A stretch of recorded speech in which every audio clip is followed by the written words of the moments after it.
Ya, tes teori, ada tes ujian. Nggak ada sogok menyogok ya. Tidak ada juga. Ah, itu Yang ini yang membuat kita tuh sedikit ini ya, miris ya. Dia selamat bukan karena agamanya, tapi karena ketidaktahuannya tentang agama. Tuh lihat tuh. Tapi tetap ada hisab tentang kalau dia zolim sama orang. Anak kecil dapat tunjangan per bulan minimal 250 ya. 250 euro, artinya berapa juta? 5 juta bisa itu? Ya, Sekitar 5 jutaan. Besok puasa nih, saya cari tahu lah gimana caranya puasa. Awalnya hari pertama kedua dia tuh salah puasanya, Ustaz. Bukan sebelum fajar masuk, tapi sebelum matahari terbit.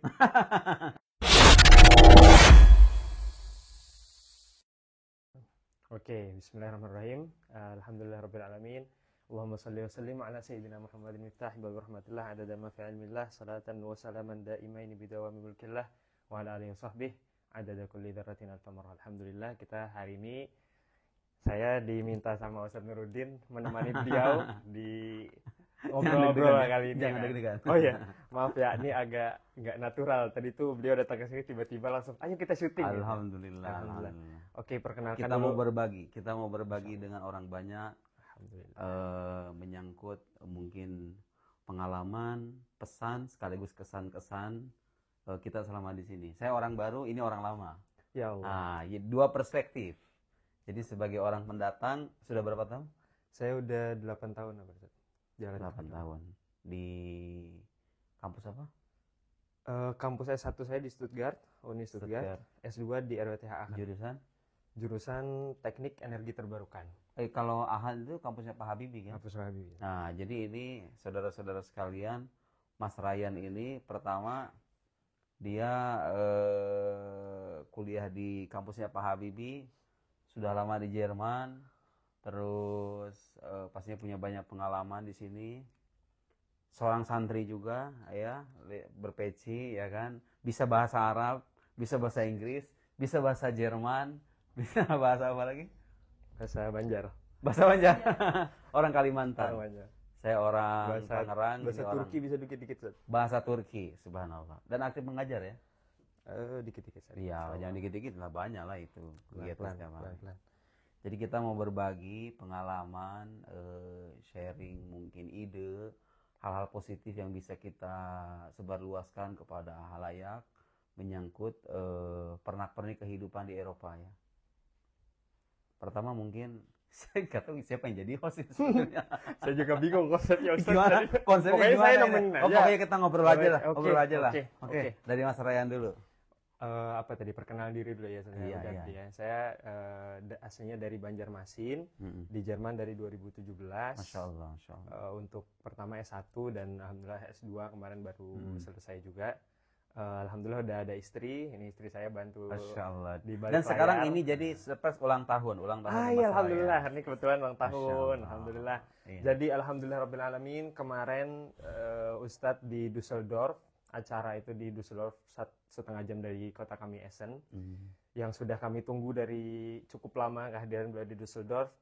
Kemudian qadarullah ada satu hal yang masuk rumah sakit gitulah intinya. Masuk rumah sakit. Lebih dari itu ternyata setelah dari rumah sakit, hal yang tidak kami sangka-sangka adalah ternyata Ustadz ada kesempatan untuk lebih lama stay di tempat kami di sini. Akhirnya kita menginap di rumah Mas Ryan. Alhamdulillah ya Allah, sebuah kehormatan bagi kami ada Ustadz bisa nginap di tempat kami, ya Allah. Itu nggak kebayang saat saya kayak habis mimpi apa nih. Besok kita ke Bremen, jadi ini hari terakhir ya di Essen ya. Mudah-mudahan kita bisa berjumpa lagi di lain waktu insyaallah. Insyaallah. 2 tahun atau barangkali setahun yang akan datang, wallahu a'lam. Insyaallah. Pertama mungkin dari saya dulu. Jadi orang-orang Indonesia barangkali perlu tahu beberapa fakta unik dan positif menyangkut kehidupan Eropa. Secara spesifik kita bicara Jerman ya, karena saya melihat mungkin nanti dikonfirmasi. Pertama, orang Jerman itu sudah pasti mereka disiplin ya, secara social security-nya gitu ya, di Eropa secara umum. Dan yang perlu kita catat, mereka ini bukan orang beragama. Artinya mungkin secara kultural mereka masih mengakui adanya agama, tapi secara personal mereka itu ya beragama tuh, agama tuh mungkin dipandang sebagai warisan budaya, identitas yang gak begitu penting gitu ya. Ya. Di Eropa kan begitu, tapi mereka itu bisa membangun kehidupan duniawi yang sedemikian tertib, disiplin, menegakkan hukum, kemudian menghilangkan kesenjangan sosial. Betul. Ya, Betul. saya dengar waktu ke Jerman itu pertama-tama gaji guru di Jerman itu, gaji guru SD ya, sekolah dasar atau mungkin sekolah menengah itu sekitar berapa? Yang sampean tahu berapa? Gaji guru itu sekitar katanya 4.000 atau 3.000 gitu ya. Iya, iya. Atau mungkin di atas itu ya. Atau bisa di atas Artinya itu kalau juga. 4.000 itu berarti kalau dikursan ke rupiah berarti hampir 60 juta lebih. 60 jutaan ya, lebih. potong pajak. Nah, tapi yang menarik gaji besar, pajak juga besar. Pajak besar. Pajak besar ini kan katanya dialokasikan nanti itu untuk kesejahteraan rakyatnya secara umum kan, berikan Betul. tunjangan untuk anak kecil. Jadi anak kecil itu Anak kecil. di Jerman sudah mendapatkan tunjangan dari negara. Betul. Yang Sampai melahirkan dapat gaji. Ya. Ya kan? Jadi orang melahirkan itu dapat gaji. Ada Anak kecil dapat jatahnya. tunjangan per bulan minimal 250 ya. 250 euro. Artinya berapa juta? 5 juta bisa itu? Ya, Sekitar 5 jutaan. Jadi dapat dengan 5 juta. Sekolah semuanya gratis. Sekolah Sampai gratis. S3. Sampai kuliah S3 pun Sampai bisa. kuliah S3 sekolah gratis, dapat tunjangan. Dan orang-orang yang tunawisma dikasih rumah. Tunawisma dikasih rumah. Dikasih rumah. Itu diambil dari pajak orang-orang yang bekerja keras. Artinya dari sudut pandang ini mereka sosialis ya. Sosialis banget. Iya, sosialis. Dan ya salah satu ekses sosialisme itu kan kadang-kadang kita yang pekerja keras ini yang merasa dirugikan kan, dalam tanda petik itu ya. Dirugikan, tapi secara umum social welfare-nya ketika itu bisa jadi merata. Iya, iya. Dampak positifnya adalah keamanannya lebih. Iya, iya, itu yang saya maksud. Angka kriminalitas Angka jadinya berkurang bisa ya. berkurang. Iya. Jadi itu salah satu apa ya? Hal yang positif Positif ya. yang kita lihat di sini. Dan negara kita itu jauh lebih kaya tentunya kan. Ya. Sangat mampu bahkan lebih dari itu gitu kan, memberikan kesejahteraan kepada rakyatnya. Kemudian yang buat saya menarik juga orang-orang yang punya profesi yang katakan profesi yang terpinggirkan atau dipandang sebelah mata, cleaning service atau pegawai sampah dan semacamnya gitu ya, mereka dapat gaji yang sangat layak ya. Sangat layak. Jadi salah satu alasan kenapa kesenjangan sosial itu tidak begitu terlihat, jadi orang tuh ya sama-sama sejahtera gitu loh. Lu punya, gue juga punya gitu kan. Ya.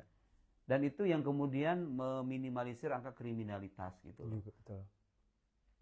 Minuman keras tuh dilegalkan. Minum keras legal. Drugs di sebagian negara Eropa dilegalkan ya. Di Belanda legal. Tapi di Jerman itu dengan nggak memberikan dampak sosial yang begitu buruk gitu, karena terkontrol kan. Tetap terkontrol ya. Jadi mereka itu masih menegakkan hukum semaksimal mungkin ya untuk warganya. Jadi ketika orang melakukan suatu tindakan tertentu yang merugikan, dia sanksinya cukup berat kan. Betul. Kemudian yang fakta menarik lain, orang tuh di sini mengemudi harus dapat SIM, dan SIM itu betul-betul dites secara profesional kan. Tes secara profesional. Nggak bisa lewat jalur belakang gitu loh. Nggak bisa lewat jalur belakang. Nggak bisa nembak-nembak gitu kan. Bahkan itu terkenal sangat cukup sulit ya, dan banyak yang mencoba berkali-kali harusnya. Dan itu berefeknya apa? Lalu lintasnya tertib. Dan saya tuh yang mungkin kalau di sini kan pejalan kaki itu ada lampu merahnya juga. Terus kemudian para pengemudi mobil ini, kendaraan mobil ini senantiasa memprioritaskan kita pejalan kaki, bersepeda. Dan itu harus. Karena yang saya dengar memang di trainingnya seperti itu. Betul. Kalau nggak gitu nggak lulus. Itu bagian dari ujian SIM juga. Nah, itu menarik kan. Jadi orang Eropa ini dari sisi tes teori dan praktik mahal. Apa itu maksudnya? Jadi pertama biasanya ya standarnya bikin SIM tuh ada kursusnya dulu, dan beberapa tuh wajib harus ininya dulu. Jam trainingnya tuh ada jam minimumnya sebelum bisa ikutan tes. Nah, terus nanti tes ya kayak di Indonesia, tes teori, ada tes ujian. Nggak ada sogok menyogok ya? Tidak ada juga. Nah, itu yang ini yang membuat kita tuh sedikit ini ya, miris ya. Maksudnya kita orang Muslim tuh harusnya lebih mampu gitu. Iya. Tapi ya itulah mungkin plus minusnya ya. Negara kita itu dengan kekayaan sumber daya alamnya, tapi dikuasai oleh orang-orang yang serakah, akhirnya begitu. Saya jadi ingat perkataan Syekh Muhammad Abduh yang waktu itu beliau bilang, oh ya, Ra'aitul Islam. Ra'aitul Islam dibilang Fransa atau di dunia Eropa, muslimin. di Iya, dunia muslimin. iya. Saya lihat Islam di Eropa, tapi saya nggak lihat Muslim. Iya. Sedangkan di Mesir, saya lihat Muslim, tapi saya nggak lihat Islam. Banyak sekali itu. Dari mulai metode pendidikan pun, saya dengar anak SD di sini itu belajarnya cuman katakan 7:30 sampai 11:30 gitu kan. Siangnya. Ya emang seharusnya anak-anak segitu itu nggak usah belajar banyak-banyak. Jam mainnya Memang juga memang bisa. itu metode pendidikan Islam itu begitu gitu loh. Anak kecil itu disuruhnya main, bukan ngerjain PR. Ya. Terus mereka nggak pakai seragam, Nggak pakai seragam. seolah-olah ekspresif jadinya gitu loh. Udah terserah kamu. Yang penting, jadi sekolah itu sehingga ketika kalau kita tanya ke anak itu, sekolah itu kayaknya nggak punya beban yang begitu besar dalam kehidupan mereka. Mereka itu mana sekolah sebagai sesuatu yang menyenangkan, tempat bermain, bercengkrama gitu kan, bertemu dengan teman. Anak kuliahan juga, ya kalau udah kuliah beda cerita ya. Tapi kalau di kita itu kan kadang-kadang anak kecil belum dewasa, tapi udah dipaksa untuk belajar ini, belajar itu. Ujungnya ketika dewasa dia main-main. Sebenarnya itu ilmu Islam gitu loh. Yang mereka terapkan itu kedisiplinan, kemudian cara meningkatkan pendidikan ya, metode-metode pendidikan. Hanya mungkin yang minus dari orang-orang Eropa itu ya seperti yang kita bilang. Mungkin dari sisi penghayatan keagamaan mereka minim. Ya agama itu nggak masuk ke dalam relung jiwa mereka sehingga ya eksesnya adalah angka bunuh diri cukup tinggi. Kemudian secara sosial mereka tertib, tapi secara spiritual mereka itu rapuh. Kami pernah ingat waktu itu Syekh Mahmud Kellner itu pernah beliau cerita diundang di satu diskusi dengan beberapa tokoh gereja gitu. Dan saling curhat lah ya, sama-sama merangkul masyarakat beragama. Dan ternyata masyarakat di sini, masyarakat yang sangat modern dan kadang lupa sama agama, itu beragamanya pun kering kadang-kadang. Agama itu pertama tidak hadir sebagai wadah yang spiritual, tapi semacam hanya dogmatik aja. Pokoknya kamu percaya aja seperti ini, Tuhan ini pajak. Tapi mungkin kurang solutif juga pada akhirnya.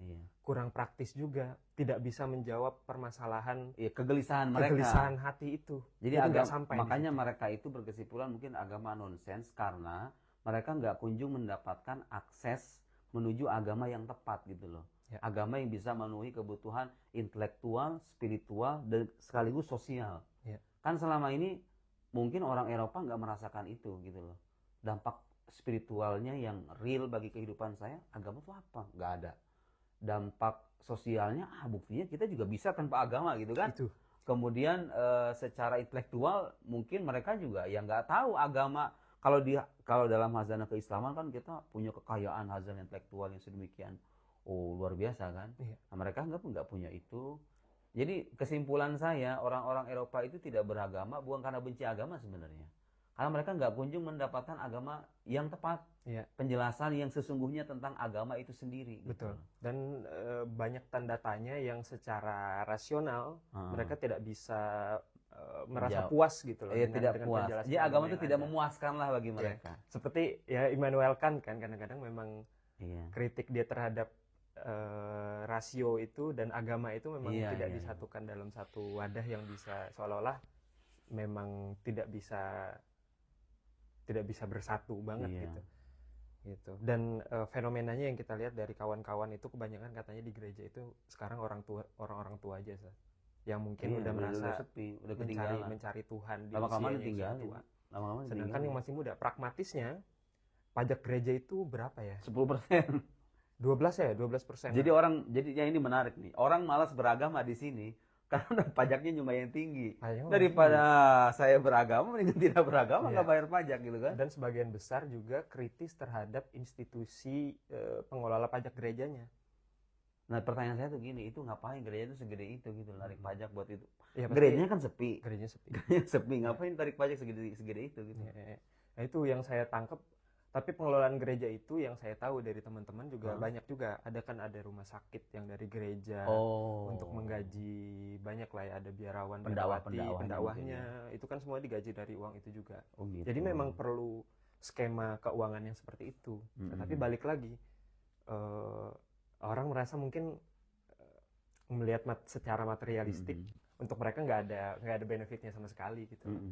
Toh pada akhirnya agama itu juga kering gitu. Iya bagi mereka. Jadi di satu sisi mereka itu melihat agama itu mungkin cenderung merugikan ya.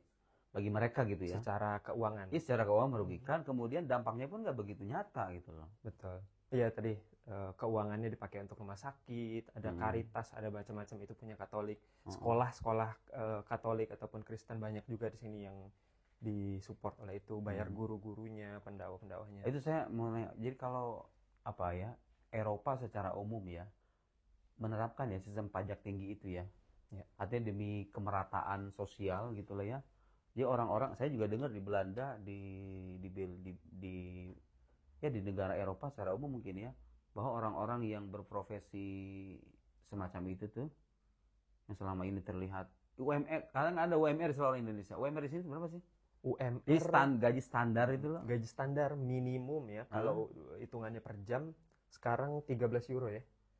13 euro per Artinya jam. sebulan dia bisa dapat berapa? Artinya sebulan 2000 berapa berarti ya? Bisa 2000. Oh, 13 euro per jam itu daerah negara bagian di sini tuh, hitungan yang lain. Tapi kalau di Belanda, di Paris gitu juga kan? Atau beda? Ya sekitaran 13 kali. Artinya dalam sebulan tuh mereka bisa mendapatkan mungkin 2000 lebih. Iya. Ya, artinya itu berapa juta? Hampir 30 juta, 40 juta gitu kan? Ya meskipun kalau nggak bisa kita bandingkan dengan rupiah, tapi itu sangat cukup bagi mereka kan? Sangat cukup gitu. Sangat cukup sudah itu. Apalagi yang punya anaknya udah dijamin sama negara ya kan. Jadi orang di sini tuh sebetulnya kalau udah niat tinggal hidup doang, negara tuh udah menjamin kan. Nggak usah nyari banyak, kalau emang nggak obsesif gitu ya, orang tuh udah bisa nyaman sebetulnya. Udah berada di zona nyaman. Cuman nah itu tadi, kalau saya melihat itu, kemudian melihat lagi fakta lain bahwa mereka masih ada yang bunuh diri, ada yang stres, itu kan menjadi bukti paling nyata bahwa kehadiran agama itu masih mereka butuhkan. Agama dalam arti yang sesungguhnya ya, bukan hanya agama yang sebatas doktrin, kemudian dogma dan seterusnya, tapi agama yang betul-betul masuk ke dalam relung kehidupan mereka. Betul. Agama yang memang memenuhi kebutuhan spiritual, yang bisa menyemai ketenangan batin gitu kan. Ya dalam hal ini agama Islam. Nah, mereka nggak beragama itu sebetulnya kan selangkah menuju agama yang lebih mereka butuhkan kan. Karena tahap awalnya adalah membersihkan dari agama sebelumnya. Saya sering bilang gini, kalau misalnya saya misalnya dari rumah ini ke rumah sampean, kalau untuk pindah rumah itu kan dari satu ruangan ke ruangan ini itu kan kadang agak susah ya. Tapi kalau saya udah keluar kan tinggal diajak doang gitu loh. Paham nggak maksud saya? Artinya akses saya dari sini, ruangan tertutup ini, ke ruangan lain itu kan agak sedikit sulit tanpa saya keluar dari sini dulu ya kan. Nanti pas saya udah keluar, apalagi udah dekat kan gampang tinggal diginiin doang. Ayo loh sini. Gitu kan, paham maksud saya? Artinya orang keluar dari agama mereka ini tidak beragama ini selangkah lebih maju gitu loh. Kalau saja mereka ingin melakukan pencarian lebih serius. Nah, tapi sayangnya apa? Mereka itu kayaknya nggak kunjung mendapatkan itu.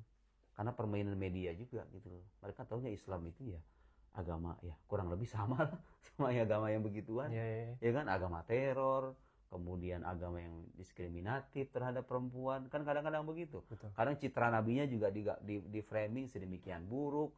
Akhirnya itu mereka nggak terdorong untuk itu gitu loh. Saya ada pertanyaan lain.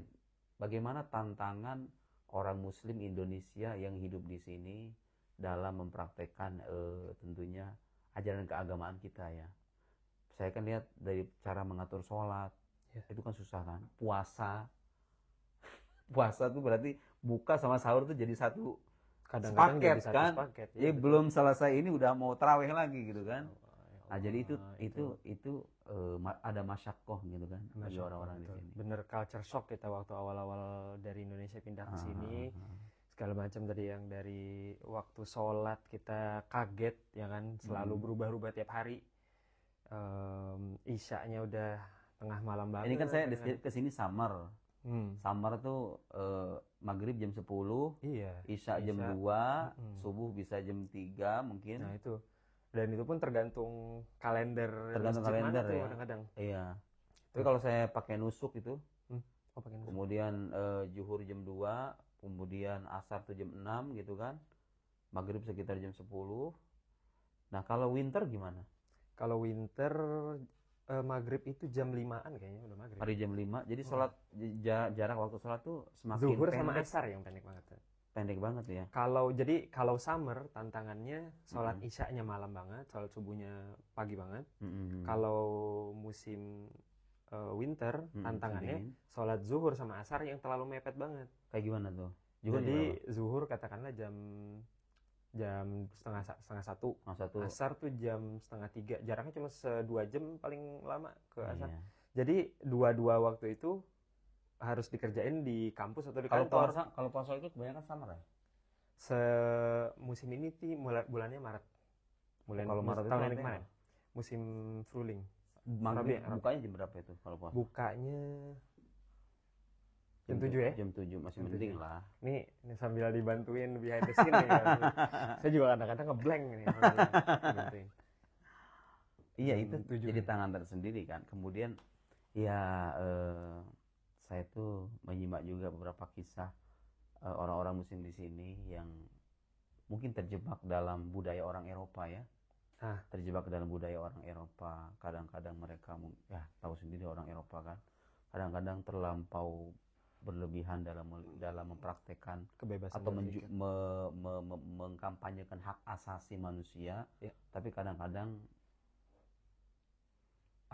tanpa memperhatikan dampak buruk dari itu gitu. Betul, betul. Ya sekarang suka lawan jenis itu kan sebetulnya ya kalau hak asasi dimaknai sebagai selera sih ya, mungkin kita bisa melihat itu ya oke, hak asasi, tapi kan dampak akhirnya kalau itu dibiarkan kan bisa memusnahkan masa depan umat manusia itu sendiri. Iya, Ustaz. Itu tuh kan kayak problem utamanya adalah itu merusak struktur keluarga. Iya. Keluarga itu kan ada ayah yang punya peran sendiri, ibu yang punya peran sendiri. Jadi nggak bisa kita nggak sampai melihat hak asasi itu yang kemudian sering digelorakan. Ini hak asasi. Iya, gitu loh. Ya. Mereka argumennya kadang-kadang love is love gitu loh. Iya. Kamu nggak bisa melarang orang jatuh cinta pada siapapun. Iya. Pada akhirnya kalau logika ini digunakan berkelanjutan, orang pedofil ditolerir loh.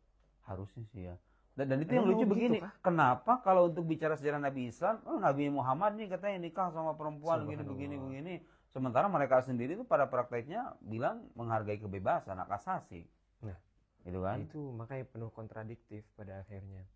Dan kalau bicara pernikahan Nabi Muhammad ya, itu kan orang seringkali melihat sejarah masa lampau dengan sudut pandang orang zaman sekarang gitu loh. Betul. Itu di zaman Nabi poligami itu hal yang lumrah. Buktinya orang-orang kafir nggak ada yang protes tuh. Justru Islam hadir untuk meregulasi kebiasaan jahiliyah. Sama kayak perbudakan sebenarnya. Perbudakan tuh bukan Islam yang melegalkan. Betul. Islam hadir di tengah masyarakat yang melegalkan perbudakan. Dan mau dihapus kan? Mau dihapus kan nggak bisa drastis tuh. Akhirnya secara bertahap dong, ya kan? Makanya di zaman para salafus soleh perbudakan masih ada. Ya bukan Islam mengafirmasi itu. Dia punya proyeksi untuk menghilangkan itu.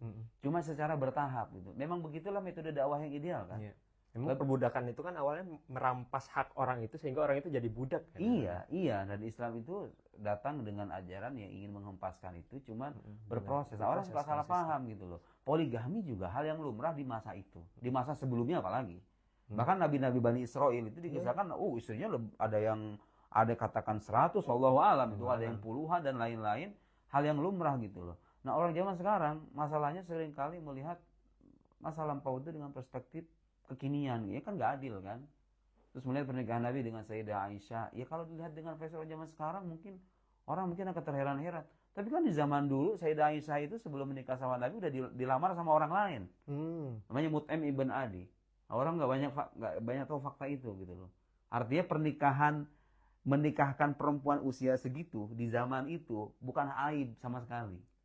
Sebelum Nabi menikahi beliau udah dilamar lebih dulu. Mut'im bin Adi ini yang aliansinya Banu Hashim yang waktu mereka diboikot maksudnya. Allahu alam. Tapi yang saya baca di sejarah begitu. Jadi pernah dilamar, kemudian dibatalkan lamarannya. Akhirnya Abu Bakar kemudian dia menyetujui pinangan itu, ya sudah menikah. Dan menikahnya pun berdasarkan wahyu. Iya. Dan dalam Islam kan nggak mungkin ada pernikahan kalau wanitanya itu nggak di bawah umur sebelum Iya. Dan yang paling penting begini, Nabi itu yang jelas ketika dihadapkan dengan fakta, kita dihadapkan dengan fakta Nabi menikahkan istri yang banyak, dorongannya bukan syahwat pasti. Karena kalau dorongannya syahwat udah pasti istri pertamanya perawan. Nah, ini dan janda semua kecuali satu. Itu namanya apa coba kan? Dan beliau bakalan nikah banyak di umur masih 25-an. Iya, harusnya begitu. Dan sementara buktinya setia dengan istri yang pertama itu, yang lebih tua itu. Gitu. Makanya saya sering bilang sunnah Nabi yang otentik itu monogami sebetulnya. Benar kan? Dan perempuan suka pada demen dengan begitu. Emang benar kan? Ya. Artinya Nabi itu meneladankan sejak awal tuh setia sama satu istri.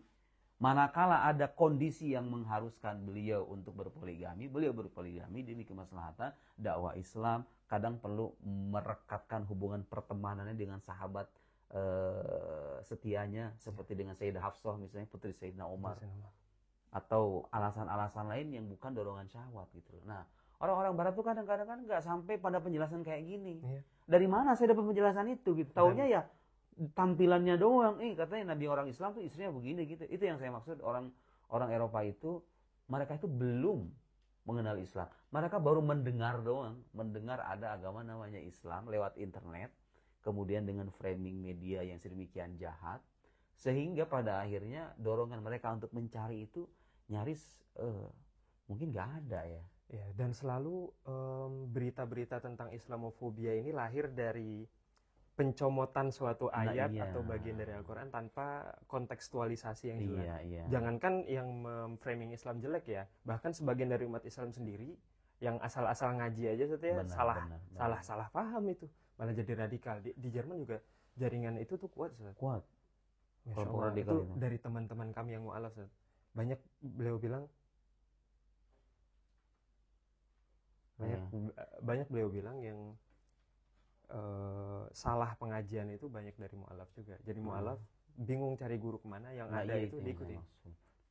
Itulah pada akhirnya tuh Allahu a'lam di alam akhirat gimana ya. Karena kan sebenarnya kan gini prinsipnya, orang tuh dikatakan kafir ketika sudah sampai kepadanya dakwahnya gambarannya benar, dianya juga bisa mencerna, panca inderanya sehat, akalnya sehat, dia bisa mencerna, dia mengingkari. Itu namanya kafir sungguhan kayak begitu. Makanya saya sering bilang orang non-muslim itu nggak bisa dipukul rata semuanya. Mereka itu beda-beda gitu loh keadaannya. Ada yang memang belum, bahkan boleh jadi ada orang sudah menerima dakwah yang benar. Katakan dia membaca buku, penjelasan Islamnya bagus sekali nih. Kemudian dia mencerna, masih dalam proses belajar gitu loh. Kan nggak bisa dihukumi kafir kan? Orang yang masih dalam proses mencari dan dia tulus dengan pencariannya. Jadi makanya saya lebih suka mengkategorisasi orang itu ya imam muslim atau non muslim lah katakan. Karena non muslim ini keadaannya berbeda. Ini untuk mengoreksi sudut pandang sebagian orang seolah-olah kalau orang di luar Islam semuanya masuk neraka gitu loh. Ya belum tentu kan. Bagaimana dengan orang-orang yang belum mengenal Islam? Mereka tidak berislam karena belum mengenal Islam. Masa dikatakan kafir? Penjelasan ulama Ahlussunnah nggak mengatakan begitu. Dia orang-orang yang belum mengenal, katakan hidup di pedalaman, nggak pernah punya akses internet. Mungkin ada orang-orang di pedalaman sana nggak pernah tahu Islam, belum sampai kepadanya ajakan berislam, atau sudah sampai tapi konsep keislamannya kabur gitu, belum tersampaikan sebagaimana mestinya. Itu nggak dihitung mukallaf. Enggak, itu nggak dihitung mukallaf. Jadi itu bentuk, itu juga bisa mengoreksi pertanyaan sebagian orang yang suka bilang, kok nggak adil ya? Yang muslim kalaupun jahat tetap masuk surga, yang non muslim sekalipun berbuat baik masuk neraka. Suka ada orang kayaknya gitu kan? Loh, siapa bilang kalau non muslim itu otomatis pasti masuk neraka? Ya belum tentu. Agama yang benar itu hanya Islam, yes. Tapi tidak semua orang bisa memahami Islam ini gitu loh. Nah, salah satu bentuk keadilan Allah itu nggak akan mengazab suatu kaum sampai mengutus seorang Rasul kepada dia. Ya, kalau belum sampai kepadanya dakwah Rasul, gitu kan? Ya nggak mungkin dikatakan kafir. Ya kan? Orang tuh kadang-kadang tuh ngasih pertanyaan kayak tadi itu karena sejak awal punya pemahaman yang salah, seolah-olah kalau misalnya di luar Islam tuh pasti semuanya rata masuk neraka gitu. Nggak ada yang bilang begitu. Ya kan? Salah satu bentuk keadilan. Sehingga dengan demikian jadi begini, orang Islam, orang Hindu, orang Buddha, orang Kristen semuanya diberikan takdir yang berbeda-beda. Oke, saya masuk Islam karena warisan dari keluarga saya awal mulanya. Sampean juga mungkin demikian. Banyak orang sudah sampai. Tapi kan ada orang-orang yang tidak diminta ditakdirkan sebagai Kristen, dia terlihat sebagai Kristen. Oke. Tapi tinggal cuma itu. Allah tuh mentakdirkan dia lahir di lingkungan Kristen. Tapi dia dikasih akal. Diberikan panca indera, diberikan hati nurani, diberikan kesempatan belajar, bisa bertanya, bisa berpikir, gitu ya, bisa mencari, dan dia berkewajiban untuk itu.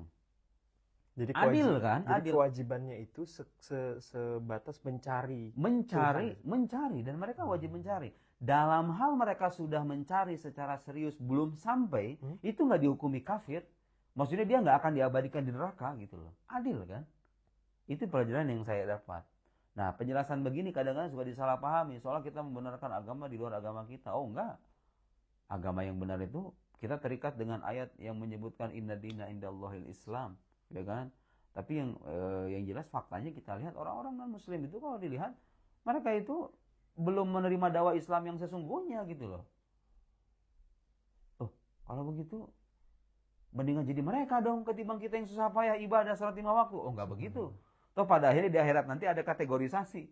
Level orang yang beragama secara serius bertahun-tahun ibadah dengan tekun enggak mungkin sama dong dengan level orang yang katakan tidak beragama sama sekali. Walaupun dia itu dikatakan belum menerima dakwah Islam gitu loh. Jadi jangan kemudian menyimpulkan kalau gitu enakan jadi non muslim dong. Mending gak usah didakwahin Islam ke mereka. Oh enggak begitu. Kita tetap punya kewajiban untuk menyampaikan apa yang kita bisa gitu kan.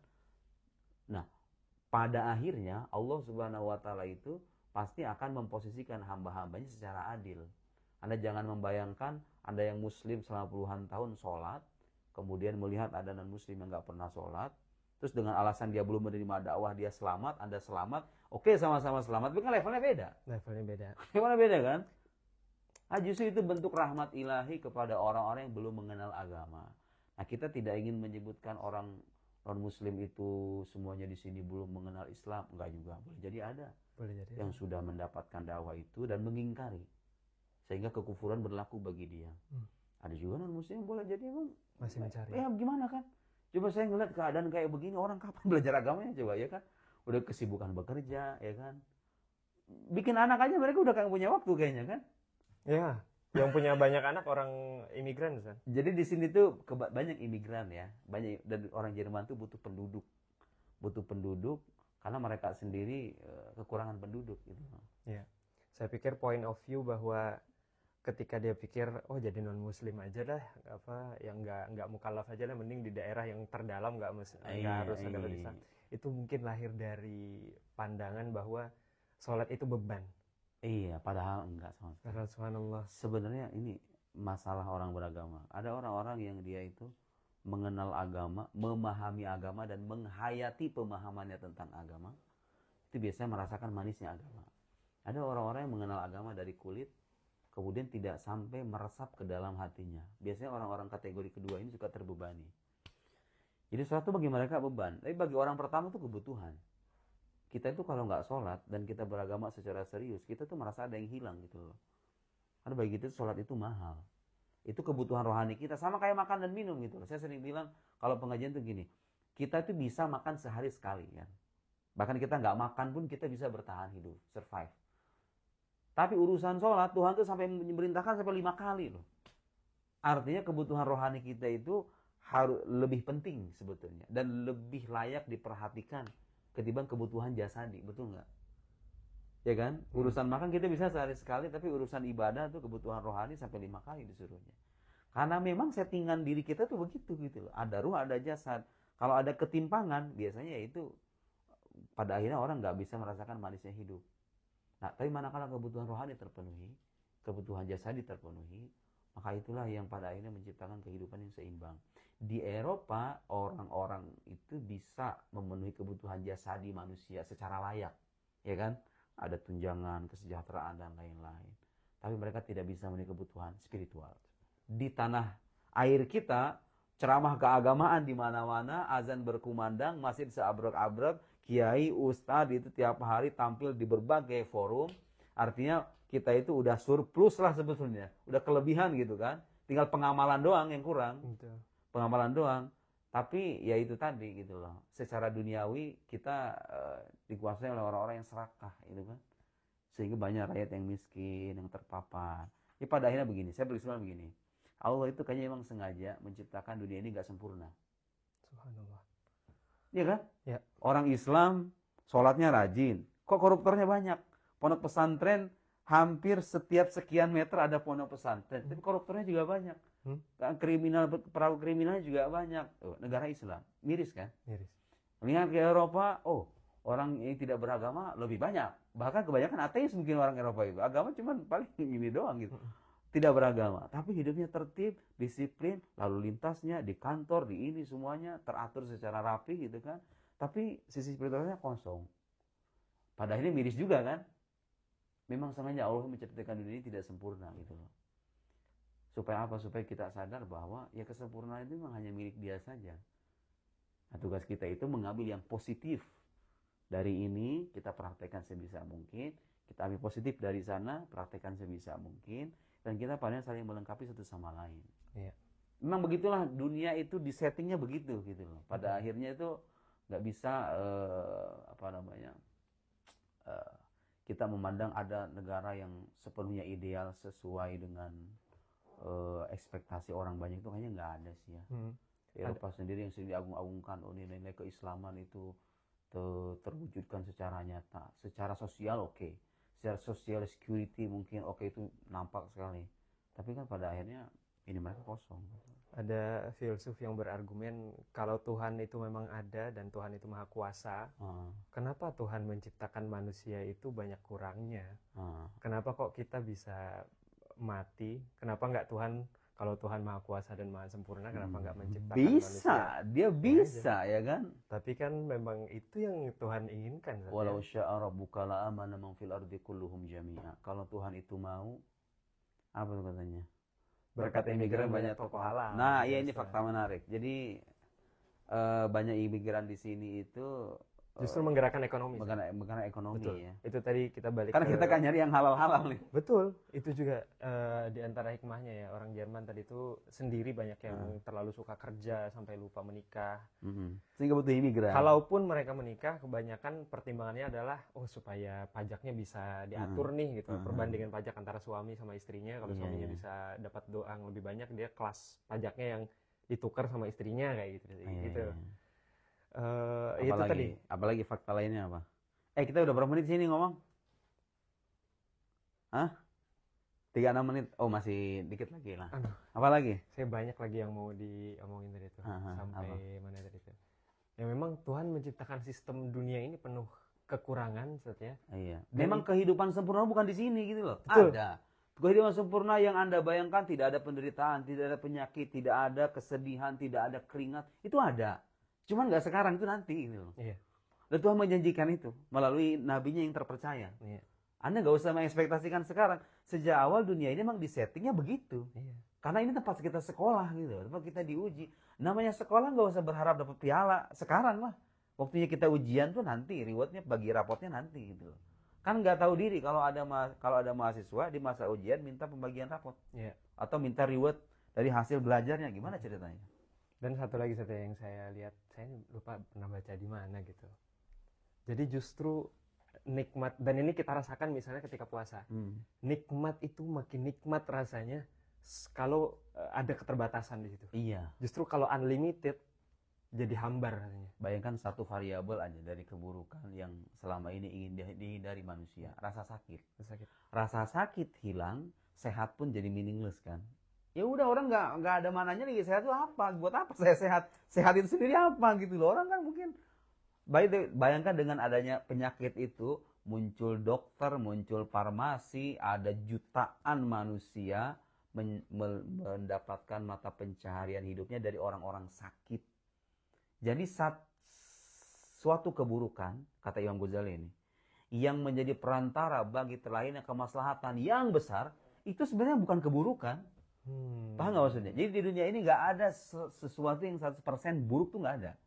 Tampaknya buruk, tapi ada di balik itu ada banyak sekali kemaslahatan. Dan kalau kita timbang-timbang, yang buruk-buruk itu sebetulnya lebih sedikit ketimbang yang baik kan. Orang berdamai lebih banyak ketimbang yang berperang. Orang sembuh lebih banyak ketimbang orang sakit. Ya kan? Kita sendiri nih hidup puluhan tahun, kayaknya lebih banyak kita seneng deh ketimbang kita sengsara gitu kan. Tapi sesekali ada air mata. Itu kita butuhkan. Nah ini menjawab tuh kegelisahan sebagian orang yang bilang, emang kalau Tuhan itu ada, kenapa dia tidak menjawab doa saya? Kenapa orang tua saya diambil? Kenapa anak saya mati? Lah manusia kalau nggak mati, kita penuh semua di bumi ini, ya kan? Kita mau hidup di mana gitu loh. Dan lihat dengan ada kematian itu, pada akhirnya kita hidup secara tertib kan? Iya. Dengan adanya kematian itu, hidup jadi justru berharga. Justru agama itu kemudian memberikan optimisme. Kamu mati sekarang, tapi ini bukan akhir segalanya ya. Kamu nanti pindah alam, setelah itu dibangkitkan ulang, dibalas semuanya. Jadi sebetulnya agama itu lebih make sense sebenarnya. Apa yang disampaikan agama itu sesuai dengan logika kita. Orang sering bertanya-tanya, kalau sekarang orang berbuat baik, ada orang beriman dijajah, dibantai sedemikian rupa, terus kok dibiarkan? Ada orang yang berbuat jahat kok juga nggak mendapatkan balasan? Ya karena emang sekarang mah belum. Itu nanti ada pembalasannya nanti. Justru kalau kita nggak percaya alam akhirat, kalau alam akhirat nggak ada gitu ya, dunia ini nggak adil kan sebenarnya. Betul. Saya jadi ingat di Grundgesetz-nya Jerman itu ya, kalau nggak salah, Im Namen des Volkes, atas nama rakyat dan atas nama Tuhan kalau saya nggak salah. Itu di Undang-Undang Dasarnya Jerman tuh ada kalimat itu. Apa itu maksudnya? Atas nama rakyat dan atas nama Tuhan. Tanggung jawabnya ini tuh. Tapi ada belakangan partai-partai yang mengajukan ide atas nama Tuhannya itu dihapus, jadi lebih ini aja. Padahal dulu pendiri negara ini tuh menuliskan dengan nama Tuhannya. Maksudnya itu ada bukan selain unsur religius, bahwa perasaan kalaupun nggak ada yang tahu, kamu tetap bertanggung jawab di hadapan Tuhan gitu.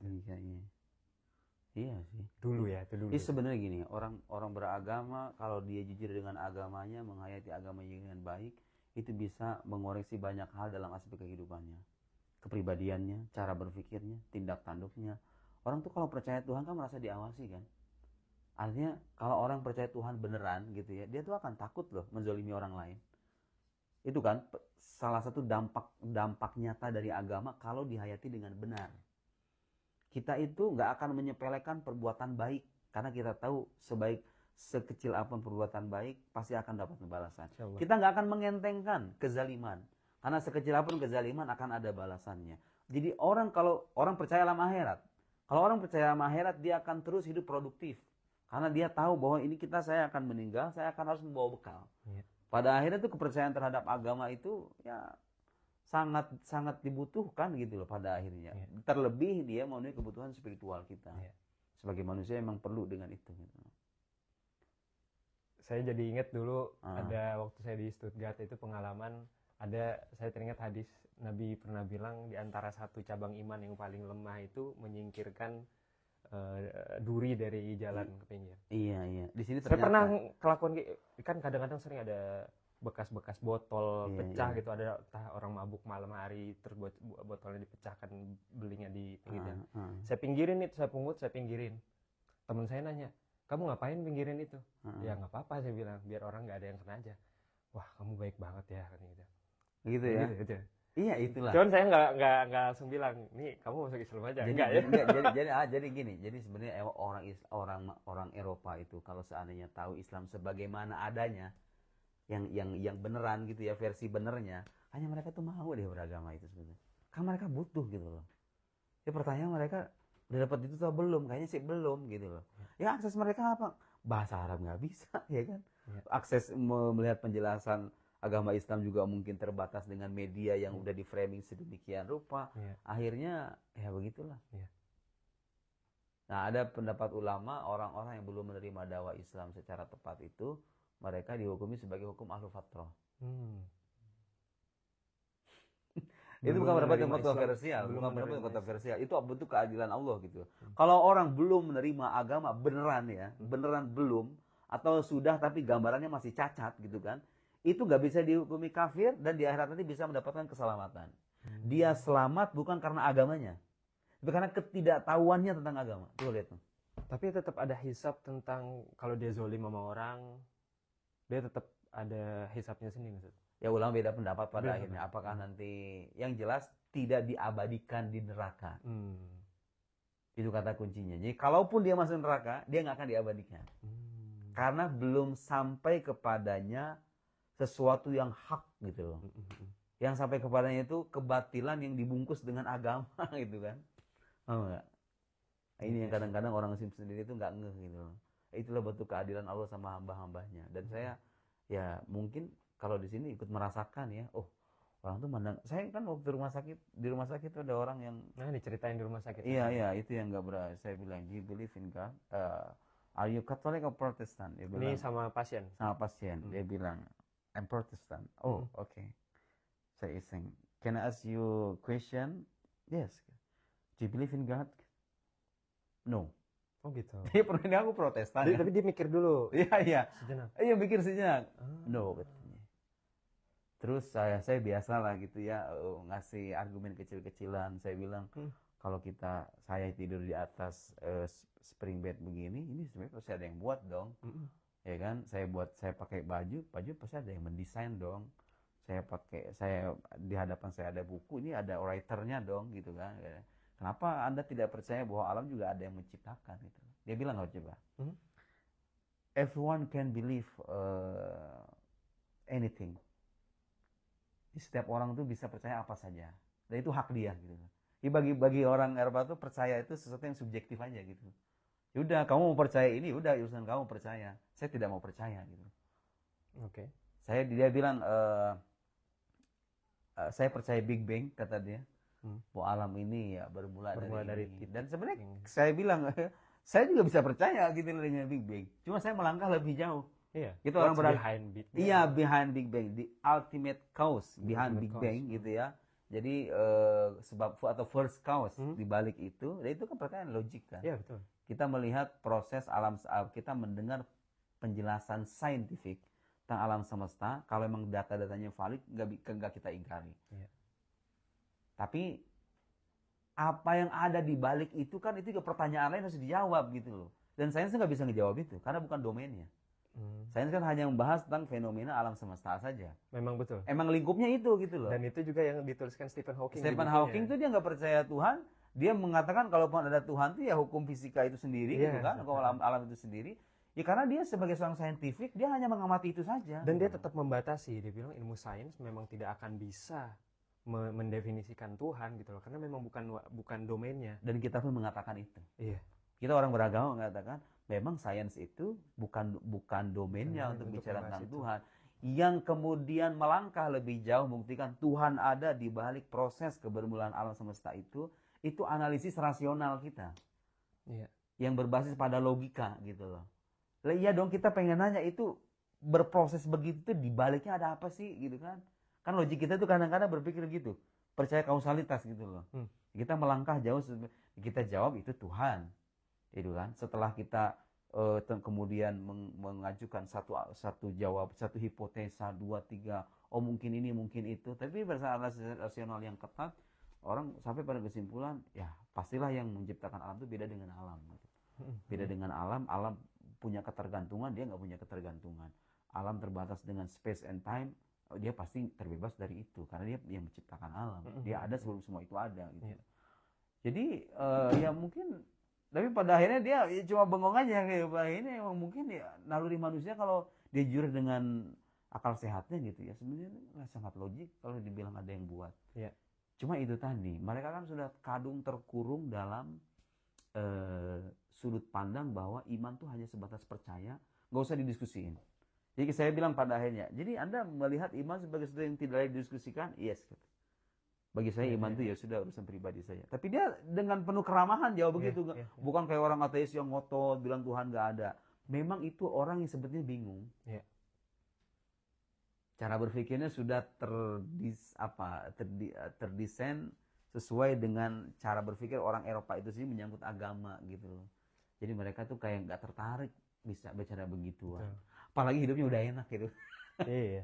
Hidupnya udah enak dari awal, gak mikirin begituan gitu loh.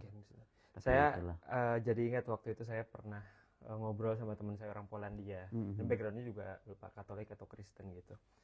Pada akhirnya dia bilang, wah kita males lah, maksudnya banyak banget pertanyaan tentang Tuhan, tentang keadilan Tuhan, tentang kebaikan dan keburukan di dunia ini yang nggak bisa dijawab. Saya tuh nggak puas gitu loh sama jawaban si pendetanya itu yang ditanya itu. Pada akhirnya ya udahlah pendetanya yang nggak ngerti. Nah kan tokoh agamanya sendiri nggak ngerti kan. Pada akhirnya mereka tuh ya udah. Coba kalau yang disodorkan teolog-teolog Muslim emang rasional gitu ya. Subhanallah. Kekayaan hazanah kita itu kan dalam itu luar biasa. Kita kalau bicara argumen rasional bukti keberadaan Tuhan, seabrek-abrek tuh kitabnya. Karena ini sebenarnya kalaupun iman itu sebatas percaya saja tanpa aku ada tuh kayak nyangkut gitu ya, tanpa akidahnya yang nyangkut gitu. Suatu saat ketika hatinya goyah, hatinya kan balik-balik. Hati manusia. Kalau hati bolak-balik, ketika imannya dia nggak ada kaitannya, hatinya jatuh, dia imannya ikutan biasanya layang. begitu, yang terjadi begitu. Di di lingkungan orang Islam sendiri itu terjadi kan. Ada orang-orang yang beragama karena ikut-ikutan. Dia hidup lingkungan seperti ini kan, ada mungkin fakta-fakta di sini ya, orang yang datang dari negaranya sebagai orang beragama, datang ke sini terpengaruh gitu kan, karena satu dan lain hal akhirnya menanggalkan agamanya. Jadi itu pada akhirnya mengokohkan kesimpulan kita bahwa fondasi dari agama itu emang keimanan, gak bisa dipungkiri itu. Tindak tanduk kehidupan kita itu bermula dari sini. Orang kalau ininya udah lurus, biasanya anunya juga lurus gitu. Tapi kalau ininya rapuh, kadang-kadang ya orang kan berperilaku sesuai dengan apa yang dia yakini kan. Saya meyakini Tuhan itu ada. Konsekuensinya hidup saya mau gini saya takut, mau begitu saya semangat, karena saya tahu ini akan mendapatkan balasan gitu kan. Lu lihat efeknya. Saya percaya alam akhirat, akhirnya saya siap-siap menyediakan bekal gitu kan, mempersiapkan bekal. Karena saya akan mati. Akhirnya saya nulis buku, saya kemudian mengajar karena saya tahu ini jangan sia-siain ini kesempatan hidup. Tuh lihat. Efek dari keimanan itu luar biasa loh, yang kadang-kadang orang nggak sadar gitu loh.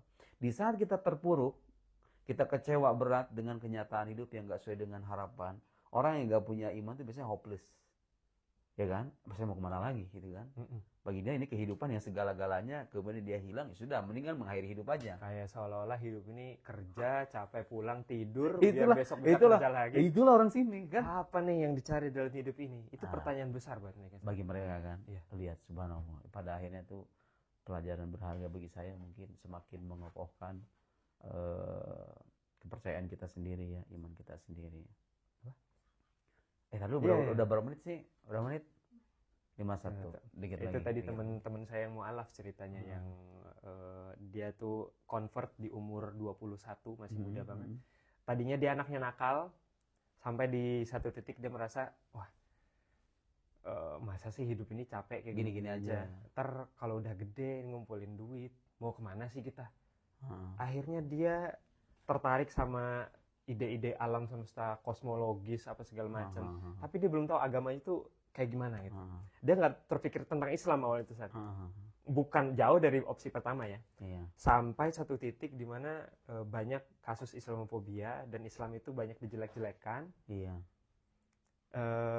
Itu kemudian dia jadi justru cari tahu, bener nggak sih Islam ini membolehkan saling membunuh segala macam.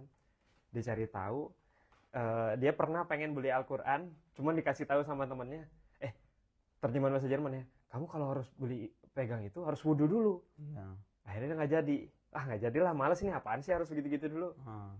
Akhirnya nggak jadi tadi. Tapi kemudian dia cari lagi tetap di internet.